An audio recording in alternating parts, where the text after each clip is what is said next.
j'ai décidé de m'exprimer auprès de vous, surtout pour éviter peut-être, dans la mesure du possible, ce que, ce que je vois, j'entends, et les interrogations peut-être qui peuvent être celles de beaucoup de personnes sur des choses qui sont faites ou pas faites, et des raisons pour lesquelles les choses sont faites de telle façon plutôt que de telle autre. Voilà. En gros, le cadre de cet échange, cette précaution, vous l'avez compris, c'est surtout pour vous dire que je n'en dirai pas beaucoup sur l'enquête elle-même à ce stade, mais plutôt sur toute la mobilisation qui a été faite, qui est celle des enquêteurs depuis le déclenchement de cette affaire. Et donc, pour vous dire, en plus de ce que vous savez déjà, en termes de moyens, c'est évidemment le service de la police judiciaire, le service local de police judiciaire, qui est saisi dès le début de cette enquête. Le service local, ce sont 18 enquêteurs qui sont tous mobilisés autour de cette affaire. Ces enquêteurs bénéficient très naturellement du soutien de la direction zonale de la police judiciaire qui se trouve, qui est située à Rennes. Et lorsque je dis soutien de la direction zonale, c'est le soutien de plusieurs services qui apportent un concours à cette enquête. Je parle de l'assistance du service régional de police technique et scientifique de cette direction zonale. Je parle aussi de la mise à disposition des pilotes de drones de cette direction zonale de la police judiciaire, mais aussi d'autres moyens qui ont été mis à disposition pour l'exploitation des images. Je pense notamment au service d'assistance technique qui relève aussi de cette direction zonale de la police judiciaire. Mais en plus de ces moyens directement liés à la direction de la police judiciaire, il faut aussi souligner la contribution du service du commissariat de police de Brest, qui apporte un concours aussi dans la réception des témoignages, dans le tri, etc.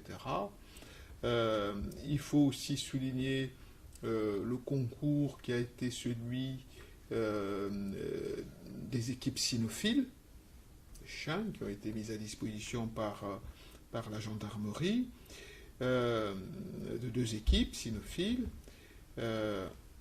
Enfin, il faut souligner la contribution et la mise à contribution de la gendarmerie maritime pour toutes les investigations qui se mènent sur la façade pour essayer de glaner, retrouver des informations ou des indices nécessaires à cette enquête. Voilà en gros, grosso modo, les moyens mis en œuvre. Donc, tout le service de police judiciaire et un concours apporté par la direction zonale et les autres services, en particulier les services locaux de la police, mais aussi de la gendarmerie et la gendarmerie maritime en particulier. En termes de technique d'enquête, de ce que l'on peut en dire, évidemment, depuis dimanche, on recoupe des témoignages, on recueille et on recoupe des témoignages, on rassemble des images, il faut les exploiter, ces images, on mène des recherches sur le terrain dans les quartiers, mais aussi dans quelques habitations pour vérifier l'information. On travaille évidemment avec les éléments de téléphonie, comme vous vous en doutez. J'évoquais tout à l'heure la mise à disposition des pilotes de drones pour survoler les espaces escarpés qui ne sont pas facilement accessibles, pour essayer de voir s'il n'y a pas d'indices, d'éléments qui peuvent aider à la résolution de cette enquête. Évidemment, on utilise tous les outils de police scientifique et technique, bien sûr, pour essayer de recouper, vérifier les éléments qui sont recueillis. Je dois vous dire aussi qu'à ce stade, aucune piste n'est privilégiée. aucune. Ça veut dire que tout reste à vérifier. Évidemment, on ouvre des fenêtres qu'on referme après vérification. On reçoit des témoignages qu'on vérifie. Mais à ce stade, à cette heure-ci, toutes les pistes restent ouvertes et aucune ne semble se dégager de façon décisive dans ce dossier. Voilà ce que je peux vous dire sur le fond de l'enquête. J'ai lu et peut-être entendu aussi des interrogations sur le non-déclenchement de l'alerte enlèvement. Bon, j'imagine que vous, professionnels, vous avez vérifié vous-même, puisque nous ne sommes pas dans les conditions prévues pour le déclenchement de l'alerte enlèvement, en particulier deux conditions sur les quatre. D'abord la minorité, puisque c'est réservé à l'enlèvement d'enfants, donc de mineurs, ce qui n'est pas le cas. Et une autre condition, c'est que pour déclencher l'alerte enlèvement, il faut avoir des éléments laissant penser qu'il y a enlèvement, pour permettre la diffusion d'éléments, d'indications qui pourraient permettre évidemment la découverte de la personne. Donc nous ne sommes pas face à la disparition d'un mineur et je n'ai pas d'éléments susceptibles d'être portés à la connaissance des médias et du public indiquant qu'il y a eu enlèvement. C'est la raison pour laquelle, de toute façon, je ne pouvais pas solliciter le déclenchement de l'alerte enlèvement pour ces raisons, parce que nous ne sommes pas dans les conditions requises pour le déclenchement de ce dispositif, simplement. Donc je pense qu'il y a beaucoup d'interrogations, mais c'est lié strictement à cela, et non pas à un choix. Voilà ce que je voulais vous dire ce soir.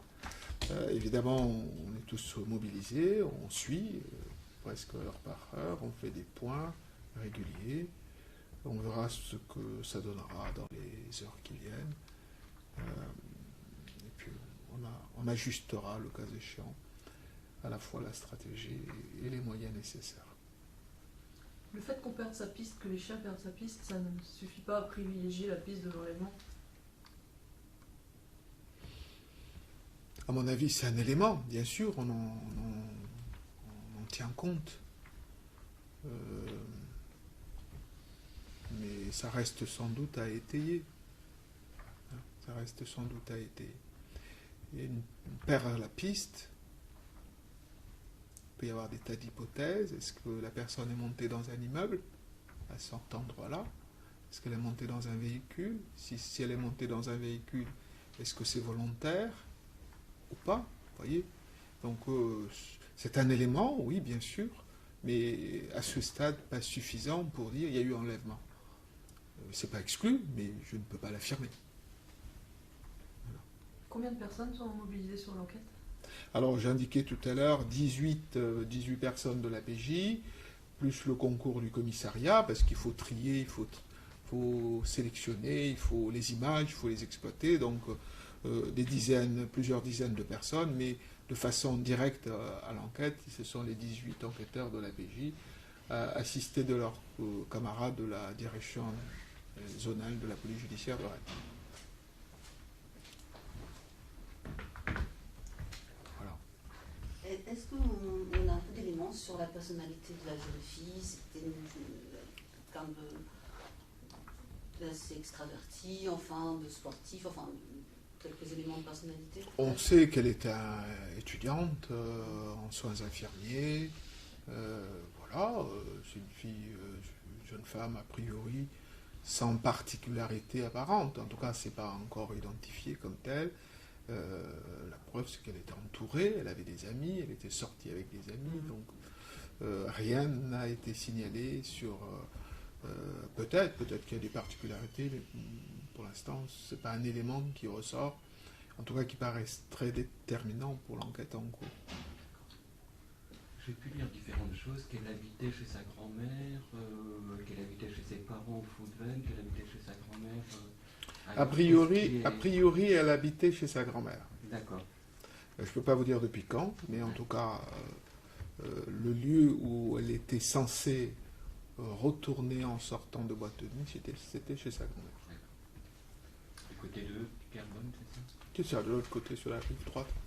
Pardonnez-moi la connaissance approximative des certains noms de quartiers.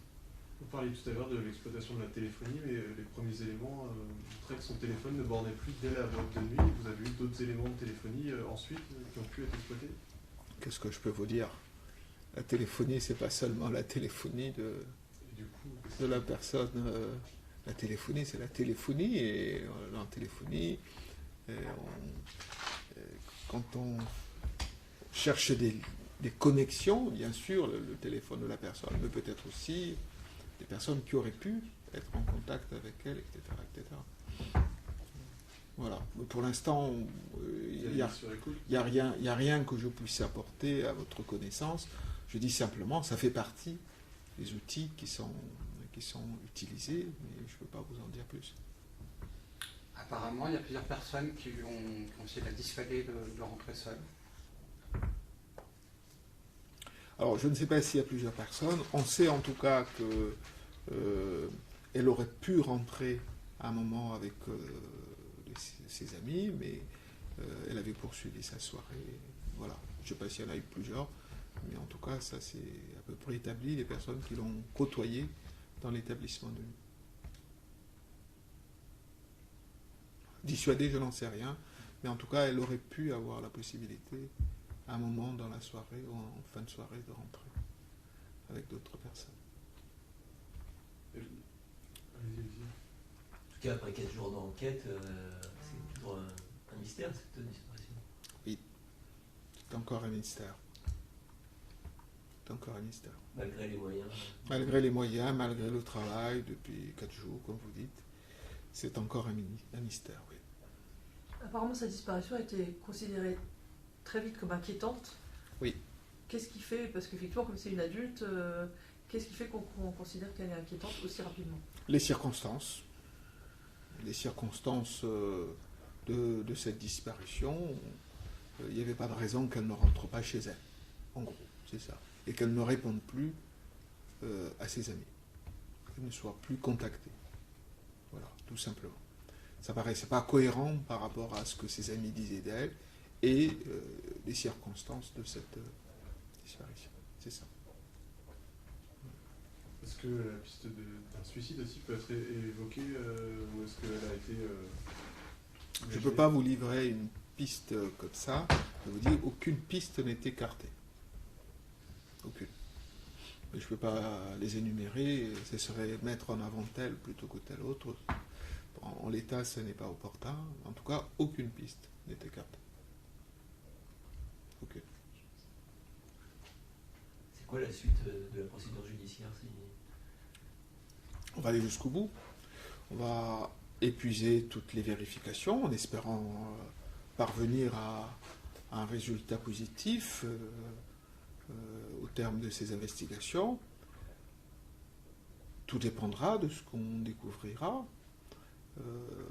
des éléments en faveur de telle ou telle piste, et on décidera de la stratégie judiciaire. On pourrait aller vers une ouverture d'information s'il y a des éléments laissant penser que cette modalité d'investigation était adaptée, ou vers autre chose, si au contraire on reçoit des indications plus précises, mais c'est trop tôt pour vous dire ce qu'il en sera.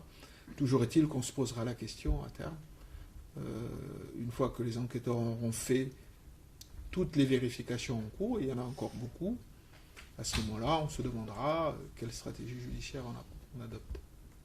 Et là, c'est un peu prématuré. Les vérifications sont surtout dues aux appels qui sont passés au numéro donné par la police. Il y en a beaucoup. Notamment. Les vérifications, c'est notamment ça. Mais c'est aussi, je vous ai évoqué, le survol de drones. Donc il faut exploiter ces images, il faut les traiter, il faut comparer, etc. etc. Donc c'est tout un travail de rapprochement, de comparaison. Et quand je parle de vérification, je parle de l'ensemble de ces investigations.